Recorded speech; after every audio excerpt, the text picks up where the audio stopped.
The Storm by Kate Chopin. Read by Jenaireads.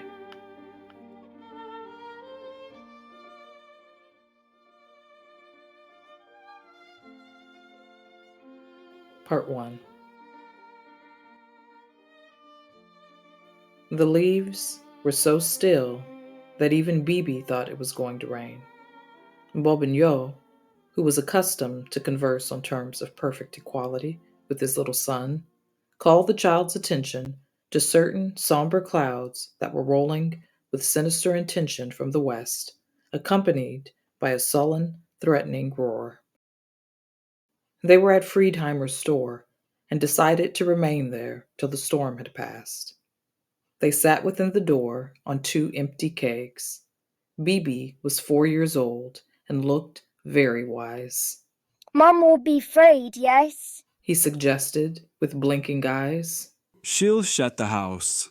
Maybe she got Sylvie helping out this evening. Bobignon responded reassuringly. No, she ain't got Sylvie. Sylvie was helping her yesterday, Piped Bibi. Bobignon rose, and going across to the counter, purchased a can of shrimps, of which Calixta was very fond. Then he returned to his perch on the keg and sat stolidly, holding the can of shrimps while the storm burst.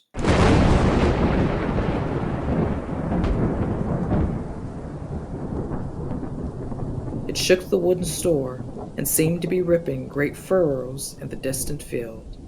Bibi laid his little hand on his father's knee and was not afraid.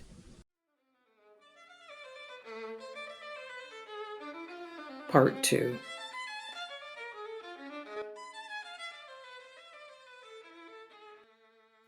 Calixta, at home, felt no uneasiness for their safety. She sat at a side window, sewing furiously on a sewing machine. She was greatly occupied and did not notice the storm approaching. But she felt very warm and often stopped to mop her face, on which the perspiration gathered in beads. She unfastened her white sack at the throat. It began to grow dark, and suddenly, realizing the situation, she got up hurriedly and went about closing windows and doors. Out on the small front gallery, she had hung Bobignon's Sunday clothes to air, and she hastened out to gather them before the rain fell. As she stepped outside, Alcée Labolière rode in at the gate. She had not seen him very often since her marriage, and never alone. She stood there with Bobignon's coat in her hands, and the big raindrops began to fall. Alcée rode his horse under the shelter of a side projection, where the chickens had huddled, and there were plows and a harrow piled up in the corner. May I come and wait on your gallery till the storm is over, Calixta? He asked. Come long in, Monsieur Alcée. His voice and her own startled her as if from a trance, and she seized Bobignon's vest. Alcée, mounting to the porch, grabbed the trousers and snatched Bibi's braided jacket that was about to be carried away by a sudden gust of wind. He expressed an intention to remain outside, but it was soon apparent that he might as well have been out in the open. The water beat in upon the boards in driving sheets, and he went inside, closing the door after him. It was even necessary to put something beneath the door to keep the water out. My, what a rain. It's good 2 years since it rained like that, Exclaimed Calixta, as she rolled up a piece of bagging, and Alcée helped her to thrust it beneath the crack. She was a little fuller of figure than 5 years before when she married, but she had lost nothing of her vivacity. Her blue eyes still retained their melting quality, and her yellow hair, disheveled by the wind and rain, kinked more stubbornly than ever about her ears and temples. The rain beat upon the low, shingled roof with a force and clatter that threatened to break an entrance and deluge them there. They were in the dining room, the sitting room, the general utility room. Adjoining was her bedroom, with Bibi's couch alongside her own. The door stood open, and the room, with its white, monumental bed, its closed shutters, looked dim and mysterious. Alcée flung himself into a rocker, and Calixta nervously began to gather up from the floor the lengths of a cotton sheet which she had been sewing. If this keeps up, God knows if the levee's going to stand it, she exclaimed. And what have you got to do with the levies? I got enough to do. And there's Bobignon with Bibi out in that storm. If he only didn't left free Diremus. Let us hope, Calixta, that Bobignon's got sense enough to come in out of the cyclone. She went and stood at the window with a greatly disturbed look on her face. She wiped the frame that was clouded with moisture. It was stiflingly hot. Alcée got up and joined her at the window, looking over her shoulder. The rain was coming down in sheets, obscuring the view of far-off cabins and enveloping the distant wood in a gray mist. The playing of the lightning was incessant. A bolt struck a tall chinaberry tree at the edge of the field. It filled all visible space with a blinding glare, and the crash seemed to invade the very boards they stood upon. Calixta put her hands to her eyes, and with a cry staggered backward. Alcée's arm encircled her, and for an instant he drew her close and spasmodically to him. Goodness, she cried, releasing herself from his encircling arm and retreating from the window. the house will go next. If I only knew what Bibi was. She would not compose herself. She would not be seated. Alcée clasped her shoulders and looked into her face. The contact of her warm, palpitating body, when he had unthinkingly drawn her into his arms, had aroused all the old infatuation and desire for her flesh. Calixta, he said, don't be frightened. Nothing can happen. The house is too low to be struck, with so many tall trees standing about. There, aren't you going to be quiet? Say, aren't you? He pushed her hair back from her face that was warm and steaming. Her lips were as red and moist as pomegranate seed. Her white neck and a glimpse of her full, firm bosom disturbed him powerfully. As she glanced up at him, the fear in her liquid blue eyes had given place to a drowsy gleam that unconsciously betrayed a sensuous desire. He looked down into her eyes, and there was nothing for him to do but to gather her lips in a kiss. It reminded him of Assumption. Do you remember in Assumption, Calixta? he asked in a low voice, broken by passion. Oh, she remembered, for in Assumption he had kissed her and kissed and kissed her, until his senses would well nigh fail, and to save her he would resort to a desperate flight.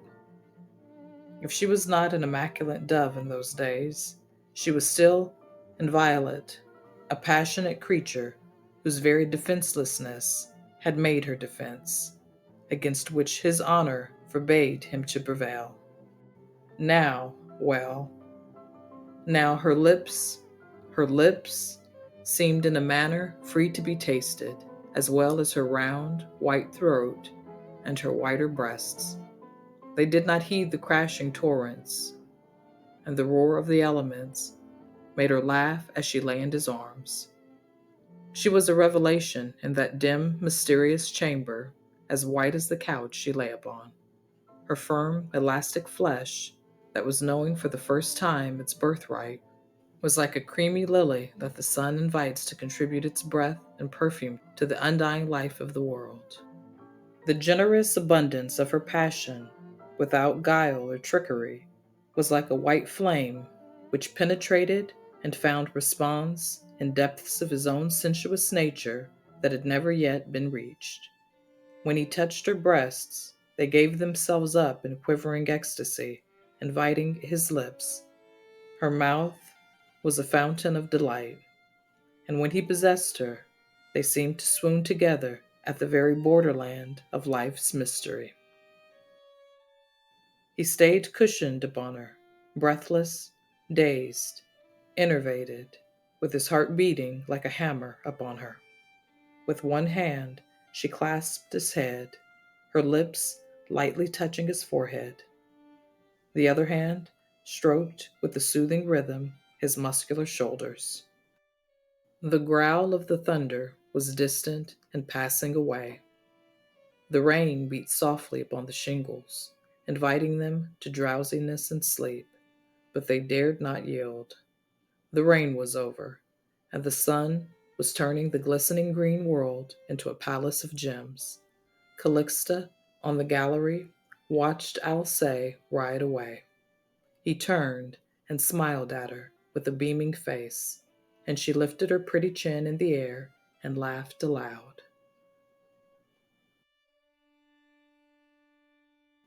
Part 3. Bobignon and Bibi, trudging home, stopped without at the cistern to make themselves presentable. My, Bibi, what will your mama say? You ought to be ashamed. You oughtn't put on those good pants. Look at 'em. And that mud on your collar. How you got that mud on your collar, Bibi? I never saw such a boy. Bibi was the picture of a pathetic resignation. Bobignon was the embodiment of serious solicitude as he strove to remove from his own person and his son's the signs of their tramp over heavy roads and through wet fields. He scraped the mud off Bibi's bare legs and feet with a stick and carefully removed all traces from his heavy brogans. Then, prepared for the worst, the meeting with an over-scrupulous housewife, they entered cautiously at the back door. Calixta was preparing supper. She had set the table and was dripping coffee at the hearth. She sprang up as they came in. Oh, Bobignon, you back! My, but I was uneasy. Where you been during the rain? And Bibi, he ain't wed, he ain't hurt? She had clasped Bibi and was kissing him effusively. Bobignon's explanations and apologies, which he had been composing all along the way, died upon his lips as Calixta felt him to see if he were dry, and seemed to express nothing but satisfaction at their safe return. I brought you some shrimps, Calixta. Offered Bobignon, hauling the can from his ample side pocket and laying it on the table. Shrimps? Oh, Bobignon, you're too good for anything. And she gave him a smacking kiss on the cheek that resounded. You bet we'll have a feast tonight. Bobignon and Bibi began to relax and enjoy themselves, and when the three seated themselves at the table, they laughed much and so loud that anyone might have heard them as far away as La Balliere's.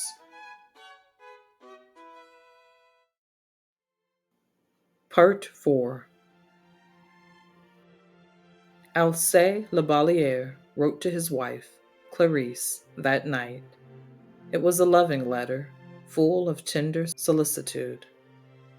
He told her not to hurry back, but if she and the babies liked it at Biloxi, to stay a month longer. He was getting on nicely, and though he missed them, he was willing to bear the separation a while longer, realizing that their health and pleasure were the first things to be considered. Part 5. As for Clarisse, she was charmed upon receiving her husband's letter. She and the babies were doing well. The society was agreeable. Many of her old friends and acquaintances were at the Bay, and the first free breath since her marriage seemed to restore the pleasant liberty of her maiden days. Devoted as she was to her husband, their intimate conjugal life was something which she was more than willing to forego for a while. So the storm passed, and everyone was happy. The end. Thank you so much for listening. For more of my content, be sure to check me out at Jenaireads at patreon.com. Thanks again. Till next time.